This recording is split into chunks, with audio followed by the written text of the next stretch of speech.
আজকে আমরা শিখব তোমাদের সিলেবাসের যে জিনিসটা রয়েছে সেটা হলো এই যে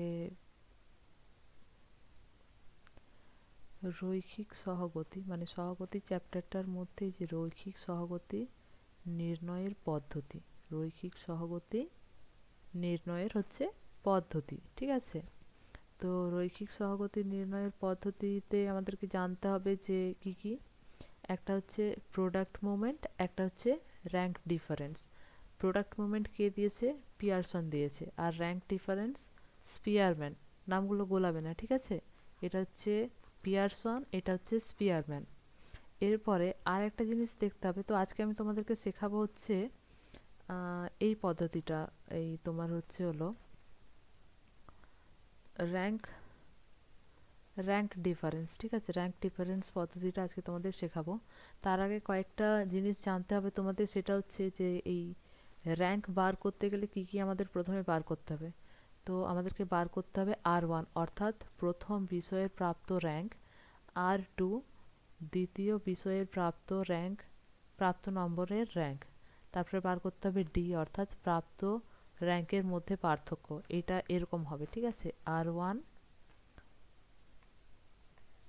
R2, তারপরে হচ্ছে ডি স্কোয়ার মানে র্যাঙ্ক পার্থক্যগুলির বর্গ। তারপরে ওই র্যাঙ্ক বর্গগুলির যে পার্থক্য বার করব সেটার সামেশন অফ ডি স্কোয়ার অর্থাৎ সেগুলির যোগফল আমাদেরকে করতে হবে। তো এই কয়েকটা জিনিস আমাদেরকে করতে হবে আজকে। আর আরেকটা জিনিস যেটা জানতে হবে সেটা হচ্ছে এই যে সহসম্বন্ধ, দেখো সহসম্বন্ধ আমাদেরকে নির্ণয় করতে হবে। সহকাঙ্ক মানে এই যে অঙ্কগুলো করব এর মধ্যে তোমাদের এই একের মধ্যে মান বেরাবে। মান বেরোনোর পরে ওইখান থেকে আমাদেরকে সম্পর্ক নির্ণয় করতে হবে। যদি 0.00 থেকে প্লাস মাইনাস 0.20 আসে তাহলে এর সম্পর্ক কেমন হবে? খুব কম। যদি 0.21 থেকে প্লাস মাইনাস 0.40 হয় তাহলে এর সম্পর্ক হবে কম। যদি 0.41 থেকে প্লাস মাইনাস 0.60 হয় তাহলে এর সম্পর্ক হবে সাধারণ। 0.61 থেকে প্লাস মাইনাস 0.80 এর সম্পর্ক হবে অধিক। 0.81 থেকে প্লাস মাইনাস 0.99 এর সম্পর্ক হবে খুবই বেশি। এরপরে 1 যেটা আছে এটা পরিপূর্ণ সহসম্পর্ক, মানে এইটা পরিপূর্ণ সহসম্পর্ক, ঠিক আছে? এগুলো সম্পর্ক, এগুলো তোমাদেরকে লিখতে হবে। এগুলো খাতায় লিখে নেবে প্রথমে অঙ্ক করার আগে, দিয়ে তারপরে যেটা মান বেরাবে এখান থেকে দেখবে, দিয়ে পুট করবে, ঠিক আছে? এবার একটা অঙ্ক আজকে নিয়েছি, সেটা এইটা। এই এতটা অবধি তোমাদেরকে প্রশ্নে দেওয়া থাকবে যে প্রথম বিষয় দ্বিতীয় বিষয় করে দুটো বিষয়ের মধ্যে র্যাঙ্ক বার করতে হবে। তোমাদেরকে এটা দেওয়া থাকবে। তো এখানে প্রথমে বলেছে প্রথম বিষয় তারপরে দ্বিতীয় বিষয়, এই দুটো দেওয়া আছে। এরপর আমাদেরকে এখানে কি করতে হবে? এই যে প্রথম বিষয়ের নম্বরের র্যাঙ্ক, এটা R1। প্রথম বিষয়ের নম্বরের র্যাঙ্ক R1 বার করতে হবে। দ্বিতীয় বিষয়ের নম্বরের র্যাঙ্ক এটা R2। আর কি বার করতে হবে? ডি। এই যে এই দুটোর মধ্যে কি পার্থক্য রয়েছে, R1 এবং R2 এর মধ্যে কি পার্থক্য রয়েছে, আর ডি স্কোয়ার মানে যে র্যাঙ্কগুলির যে পার্থক্য রয়েছে সেগুলোর বর্গ করতে হবে। তো এখানে আমরা কি করে র্যাঙ্ক এখানে সাজাবো? এই যে প্রথম বিষয়ের প্রাপ্ত নম্বর, আমাদেরকে প্রথম সারিতে দেখতে হবে যে সর্বোচ্চ স্কোর কত আছে। সর্বোচ্চ স্কোর দেখো তো কত আছে। সর্বোচ্চ স্কোর আছে তোমাদের 40, তাই তো? এই যে এটা সর্বোচ্চ স্কোর 40, তাহলে এর র্যাঙ্ক হবে 1। 40-এর পরে কত আছে? 40-এর পরে আছে তোমাদের 37, এটা র্যাঙ্ক 2। মানে এরপর পরপর মানে ক্রমানুযায়ী নিচের দিকে যত হবে তত 1-2 করে কাউন্ট করব আমরা, ঠিক আছে? 37-এর পরে আছে 36, 36, এটা র্যাঙ্ক 3। তারপর যে 35, এটা র্যাঙ্ক 4। 35-এর পরে আছে 34, তাই তো? 34 র্যাঙ্ক 5। 34-এর পর 33, 33 6। 33-এর পর দেখো এখানে, আবার দেখো এখানে একটা মজার ব্যাপার আছে, সেটা 33। 33 দুবার আছে। যদি দুবার থাকে 33 আর 33, এটা হচ্ছে 6 আর 7 নম্বর ঘর, তো 6 আর 7-এর হচ্ছে যোগ করবে, 6 + 7 ডিভাইডেড বাই 2 সমান হচ্ছে 6 7-এ 13/2 সমান হচ্ছে 6.5। তো এইটা হয়ে যাবে 6.5, আর এই একটা আছে এটা হয়ে যাবে 6.5, মানে এটা 6 আর 7 হলো। এরপরে দেখো 33-এর পরে কত আছে, 33-এর পরে আছে 30, তো এটা হবে 6 7 8, এটা 8 হবে। 30-এর নিচে আছে 29, 29 আবার দুটো আছে, এই একটা আছে আর এই একটা আছে, তাহলে 29 কি হবে, 8-এর পরে কত হবে 9, 9 থেকে 10, তো তাহলে এটা হবে 9.5, তাই তো, এটাও 9.5, এটাও 9.5 হয়ে গেল। তারপর হচ্ছে 28, 28 হবে 11, যেহেতু এখানে 10 অবধি হয়ে গেছে 11, আর 25 হচ্ছে 12। এইভাবে সেম আমরা এই শ্রেণীটারও হচ্ছে আমরা বার করব, র্যাঙ্ক বার করব কোথায় কি আছে। সর্বোচ্চ স্কোর এখানে কত আছে 39, দাঁড়াও কালিটা চেঞ্জ করি, তাহলে তোমরা হচ্ছে প্রপার বুঝতে পারবে, নাহলে প্রবলেম হবে। হ্যাঁ দেখো 39 হচ্ছে র্যাঙ্ক 1, এই দুটো ঘরে দেখো র্যাঙ্ক 1 বেরিয়েছে, এটা কাকতালীয়, এটা আবার ভেবে নেবে না যে এরকমই দুটো ঘরে হচ্ছে একসাথে হয়তো বা মান বেরোতে পারে, এটা কিন্তু নয়। হ্যাঁ তারপরে হচ্ছে 39-এর পরে 38, 38 কটা আছে, একটাই আছে, তাহলে এটা হচ্ছে র্যাঙ্ক 2। র্যাঙ্ক 2-এর পরে 38-এর পরে কত আছে, 38 38 38, তারপর আছে 36, 36 তাই তো, এটা 3, 35 হচ্ছে 4, এই যে 35 আছে 4, 34-এর নিচে হচ্ছে 34-এর নিচে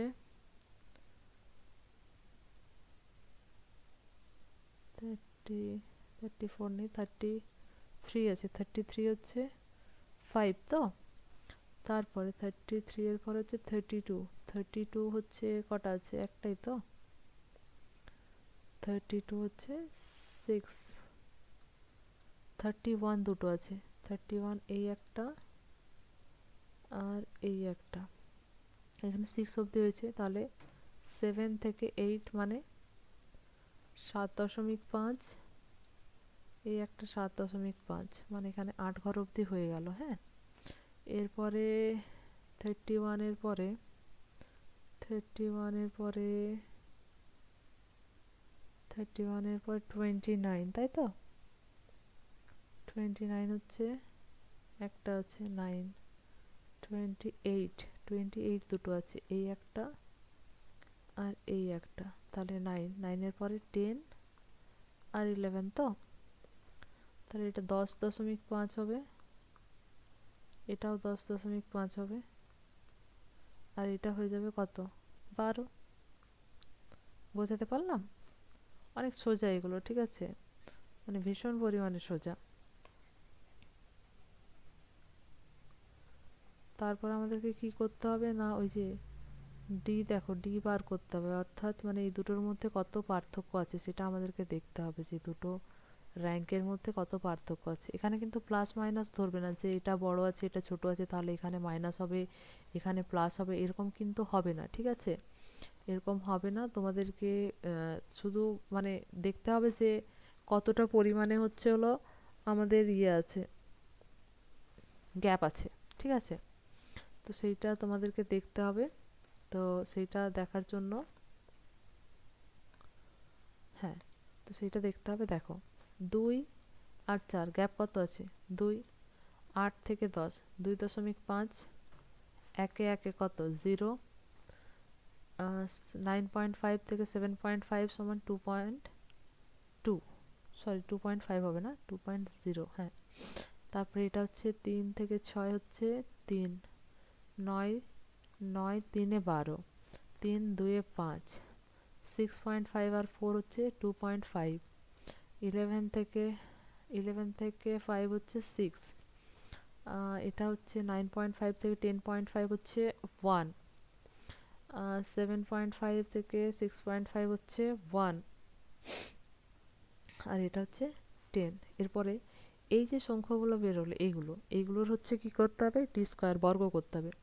2 এর বর্গ কত, 4, 2.5, এই যে 2.5 আর 2.5, এই দুটোর বর্গ কত হবে, 6.25, 6.25, 25 25-এ কত, 25 25-এ হচ্ছে 625, 625 গুণ করলে, তার যেহেতু এখানে দশমিক আছে একটা, এখানে একটা আছে, মানে দুটো ঘরের পরে দশমিক, সেই জন্য 6.25, ঠিক আছে। 0-এর বর্গমূল 0, 2-এর হচ্ছে 4, 3-এর হচ্ছে 9, 3-এর হচ্ছে 9, 2-এর 4, 6.25, 6 6 36, 1 1 100 দিয়ে এই যে এটা আছে না, এই সংখ্যাটা, এটা আমাদেরকে বার করতে হবে সামেশন ডি স্কোয়ার। ওই যে প্রশ্নে বলেছিলাম summation D square, summation D square হচ্ছে এগুলো তোমরা যোগ করবে, ঠিক আছে। এগুলো যোগ করলে কত বেরোবে, 180.5, ঠিক আছে। এটা যোগ করলে বেরোবে 180.5, তোমরা যোগ করবে, দিয়ে তাহলে বুঝতে পারবে। এরপরে আমরা মান বসাবো, ঠিক আছে। এটা পি হচ্ছে পি সমান হচ্ছে 1 minus summation of D square, summation of D square হচ্ছে কত বেরিয়েছে, 180.5, 106 ইন্টু 180.5, এন হচ্ছে কত, এন হচ্ছে 1 2 3 4 5 6 7 8 9 10 11 12, অর্থাৎ হচ্ছে 12টা। এই যে এই ঘরটাই শিক্ষার্থীর ঘর যেটা, সেটা আমাদেরকে হচ্ছে এন ধরতে হবে 12। তারপরে কি বলেছে, এন এর স্কোয়ার মাইনাস 1 সমান সমান হচ্ছে 1 মাইনাস, এটা গুণ করলে কত হবে, 6-এর সাথে 180, 1083, ঠিক আছে। আর এখানে হচ্ছে 12, আর ব্র্যাকেটের মধ্যে 12 12 144, 12-এর স্কোয়ার মাইনাস 1 সমান সমান হচ্ছে 1 মাইনাস 1083, 12 ইন্টু 143, ঠিক আছে, সমান সমান 1 মাইনাস 1083, আর এই যে এই 12 আর 143, এটা গুণ করলে হবে 1716, সমান সমান হচ্ছে 1 মাইনাস, এই দুটোতে যদি এখন ভাগ করি এই 183 আর 160-কে, তাহলে ভাগফল আসবে 0.63। তোমরা ক্যালকুলেটরের সাহায্যে ক্যালকুলেট করবে। তারপরে এই যে 1.00 আর 0.63, 6 3 আছে 10 পাবো কত দিতে, 3 7, হ্যাঁ, হাতে হাতে থাকে 1, 7 একে 6 একে 7, 7 3-এ 10, হাতে থাকে 1, 1 0, ঠিক আছে। তাহলে 0.37, এটা তো বেরোচ্ছে আমাদের অ্যান্সার। এরপর আমি প্রথমে যে বললাম এই যে সম্পর্ক দেখতে হবে, কত বেরিয়েছে এখানে, বেরিয়েছে হচ্ছে হলো তোমার বেরিয়েছে হচ্ছে হলো তোমার এই যে 13, 0.0 হচ্ছে 37, ঠিক আছে, 0.37। এখানে দেখো 0.37 কোথায়, এই প্লাস মাইনাস 0.21 থেকে প্লাস মাইনাস 0.40, এই ঘরটার আন্ডারে আসছে 37টা, তাহলে এর ইয়ে কত হবে, কম। এর সম্পর্ক কীরকম হবে, কম, ঠিক আছে। আর কিচ্ছু না, আর কিচ্ছু না, শুধু ক্যালকুলেশন, আর কিচ্ছু না, ঠিক আছে। অনেক সোজা, এগুলো প্র্যাকটিস করবে তাহলে হয়ে যাবে। আজকের জন্য হচ্ছে এই এতটাই। পরের দিন আরেকটা যেটা আছে ওই পদ্ধতিটা নিয়ে আলোচনা করব।